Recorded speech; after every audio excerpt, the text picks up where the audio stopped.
performed a one-woman show. Woo! She performed in February, and this was the other half of my Division 3. It focuses on the characters and the relationship between the characters and how one character will view the relationship between two separate characters. So yeah, it's called Carrying You On. That's not the real title, but it was better than the title that I had before, which was Road Tripping, and I'm like, that's a stupid title. So this is the new title. But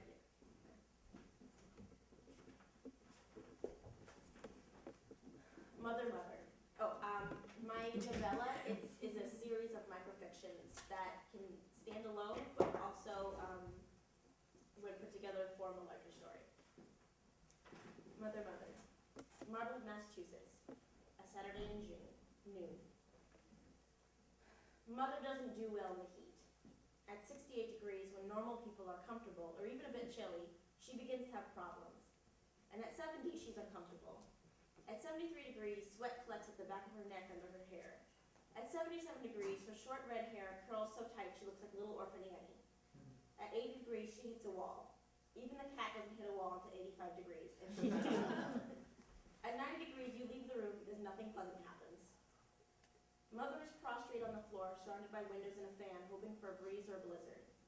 It probably doesn't help that this is the sunniest room in the house. It is so hot, she bursts out. Feel my neck. Feel it. Feel it. My hair is drenched back there. Seriously, feel my neck. Mom, your sister refuses to give in. We will never want to feel your neck.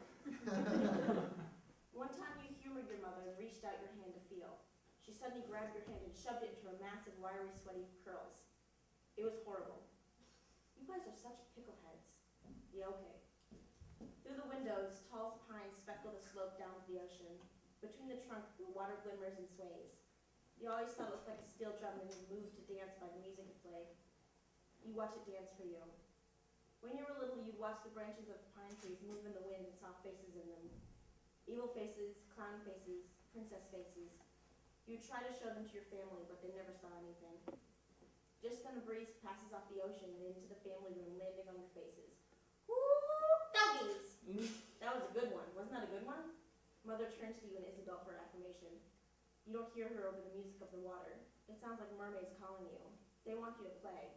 Father walks in. Come on, Susan. They wouldn't know a good breeze if it blew them in the face. You both heard that. Groans fill the room.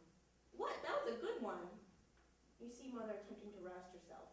Claire, go into the den and turn on the fan. And if you want to know whether you should turn it on high or low, please hit yourself in the head. You get up and head towards the den with Isabel's laughter following you. But you stop in the kitchen to make sure your mother's actually coming. Mother, having gathered the capacity to get up, walks into the kitchen, grabs a Coke from the refrigerator, and, after a moment of deliberation, sticks her head in the freezer. Mom, you look like you're playing hide and seek. I am. Go hide in the den. Why the den? Because that's where I'm going to look. 1, 2, 3.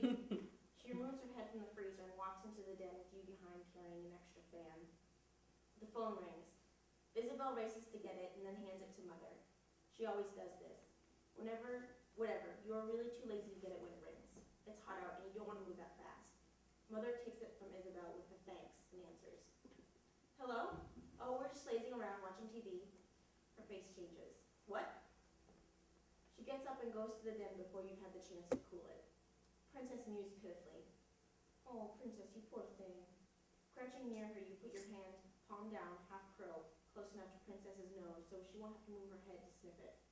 Her little nose twitches as she cautiously takes in your scent. She looks away. You sit back down on the couch and wonder if you're good enough for her. Immediately, the couch gathers sweat when your bare thigh touches the leather. Gross. When it gets this hot, Princess alternates between the glass coffee table and the wooden floor, probably hoping that once she gets to her destination, it'll be cooler than the place she recently vacated. You don't know for sure. She can't talk because she's a cat. Once there, she sprawls out completely so no part of her body is touching another part. Then she remains utterly still. Only being devoted to keeping cool would stay that still. You call this Dead Kitty.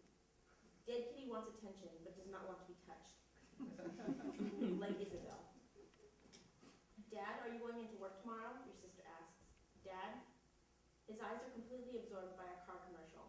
book lays open in his hands. He has it out so he can read it during commercials. This never happens. Dad? Dad? Dad, are you going into work tomorrow? Hello? The sports car on the screen races around a bend in an unrealistic mountain landscape. You lose it and snap at him. Dad! What? His eyes are finally pulled from the television screen. He looks at you like this is the first noise you've ever made. Claire, don't yell at Dad. Isabel turns to him. Are you going to work tomorrow? What did you do? You're only trying to help. It's not your fault his TV addiction drives you insane.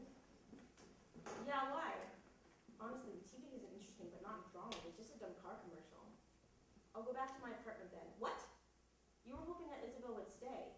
You like it when the whole family is together. Then it's not so lonely. Why do people have to work on Sundays? I thought we were going to the beach. You and Isabel had made plans a week ago. We'll find another time to hang out when everyone is available. But Dad doesn't even like the beach. It's too hot and sandy and windy, and he doesn't like the people or the seagulls or really just socializing in general. You slide off the sweaty leather couch and head upstairs. Where are you going, Claire? Isabel's voice rushes at your back. I have to pee. That's a lie. 30 minutes later, when you almost can't stand the heat anymore, Mother comes into your room. It would be nice to have a sun-filled room where you could wake every morning in a stream of light. Instead, you have a depressing hole that is gloomy despite the happy yellow walls and the pretty floral bedspread. The door opens, letting in some cool air. It's hard to have privacy when it's this hot. Mom, civilized people knock and then wait to be let in. She gathers you in her arms. Mom, it's too hot for this. She tells you. Grandma's died. Oh. Which one? My mother. Yam. Great. That was the one you actually liked. I think I need to be alone. Are you sure? No. Yeah. She should attend to her elder daughter. You wouldn't want jealous drama because Mother's paying more attention to you than to her. Mother exits, leaving the door open so you don't suffocate. You don't cry. Tears don't come that easily for you. So I'm going to skip to I'm going to read 3 stories now that are in the middle of the story. So during this time, they've packed and they're about to set off. And it is Monday morning.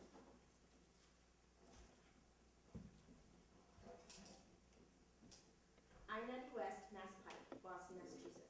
Monday, 7 a.m. The princess decision. Isabel lifts her sleeping head and through heavy eyes murmurs, wow, we're in Boston already? We're making good time. That's the most inane thing someone could ever say. Why would you notice that when you're sleeping? She's right though, you're all making very good time. Where are all the commuters? Did they all take off work to go to the beach? That's what you were going to do. That's what you were going to do today. Meow! God, Princess, did you do that right in my ear? On the eve of summer's prime, you pack into the station wagon and head off with your family, their craft, and the cat tethered in the back, mewing her displeasure. At 6:30 a.m. It was supposed to be 6, but your family never leaves on time. There was a very long, involved discussion about what to do with Princess. Mother wanted to bring her. You thought that was ridiculous. Father didn't want to form an opinion, and Isabel sided with Mother because at 22 she still secretly thinks that Mother loves you more than her, and she will do almost anything to gain favor. You think that's stupid. Even with the luggage, Princess still has a generous square of space for herself and her water, food, and litter box. And yet, an hour and a half into the trip, and she still has not shut up. Mother said she would calm down. That was 30 minutes ago. You get carsick, and claustrophobic, and anxious because you can't move. And it's very hard to avoid a panic attack with an entitled feline meowing in your ear. And she seems to be directing it all at you, like you did this to her.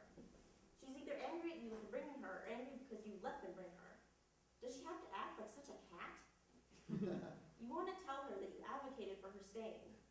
You suggested boarding Princess at one of the places in town, but no, it's too late notice, Mother says, cradling Princess like she's a lost child. All 4 of you are standing by the car. You were supposed to have left by now. Have you tried calling them? You ask. You went on a trip with Princess before. It was not pleasant. There's no point, they'll all be full. Mother starts gently jostling the cat like she would a fussy baby. Princess does not appreciate this. We'll only be gone for 5 days. We can have a neighbor look in on her. The cat's annoying mews are broken up by the up and down movement. It would be funny in another circumstance. No, I don't want to impose. Princess wiggles violently in Mother's arms, trying to escape. Mom, the Kylas have always had me looking on their cats when they're away. I'm worried that she'll be lonely. What if she needs something? What? Mother's eyes look into yours. You can see that she's becoming frantic. You can tell she's struggling to keep it together, but this is too much. You can't take it. Mother, she's a cat! You declare a little too loudly for 6:30 in the morning.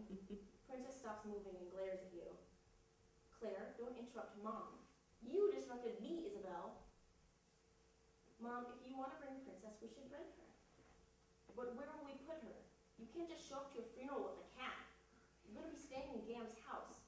Normal people don't bring their pets when they stay in their recently deceased mother's house. You turn to your dad for help. Dad doesn't want Princess to come, do you? He mutters, I have to go check something in the car, and quickly climbs back into his seat. Honest to God, Father would chop off his own leg to avoid conflict. So that is why your mother's hefty cat is going to yell at you for the next 16 hours. Because this is all your fault, just like everything else. Parliament's in the summer. Second traffic on I-90 West, Mass Pike, Auburn, Mass, Monday, 8 a.m. It seems the car's good luck has run out. Cars aren't moving more than 2 feet at a time. It's strange for the roads away from Boston to be packed in the morning. That's when everyone is trying to get to their jobs in the city. There must have been some accident. What is this, sympathy traffic? Mother looks to your father. He gives a moody shrug. She doesn't like being second traffic when she's driving. Father doesn't like traffic at all. It makes him mad. Isabel, well, she's not the most patient person. You don't mind traffic jams. You think they're relaxing. You can just sit in the car and not have to worry about the potential death speeding around you. You close your eyes and breathe in the summer air sneaking into the car. Someone's definition of music blasts from a nearby minivan. The sun feels warm on your face, but you know that it'll soon become overwhelming. You roll down your window. The smell of summer is marred by the smell of gasoline and loud men.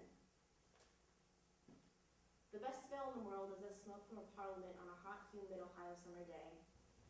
Yams smoke parliaments, and you always thought that cigarettes were disgusting, except for parliament smoke mixed with humid summer air. That is the best smell in the world. Before she died, your parents would drive the family to Gam's house every June, and you'd celebrate your birthday with all your cousins.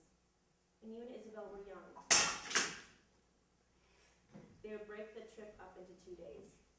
This meant you always arrived at Gam's house in the late afternoon. You were so excited. The car pulled up and you rushed out and into Gam's arms, who was waiting for you. She always seemed to know when you were hiding, even though no one had cell phones then. After clinging to her legs while she hugged everyone else, she led you through the garage and into her house to the bathroom, because somehow you always had to pee. Right at the steps leading to the house was the spot. That's where Gam went to smoke, and it smelled wonderful. Like anticipation and delight and grandmotherly affection and spoilage all masked together in one beautiful smell. Once when it was time to go back home, you stood at the base of those steps for a few extra moments, trying to take it with you. Gam's hand found yours. You looked up at her and then at the car where your family was waiting for you, wondering what you were doing. We'll see each other soon, Gam said. Come on. She tugged your arm. In your seat was the white teddy bear Gam had given you for your birthday. You named her Dolly. When your family asked you why, your little voice said, that's just how I roll. All the adults laughed. You held Dolly in your lap as Mother drove away.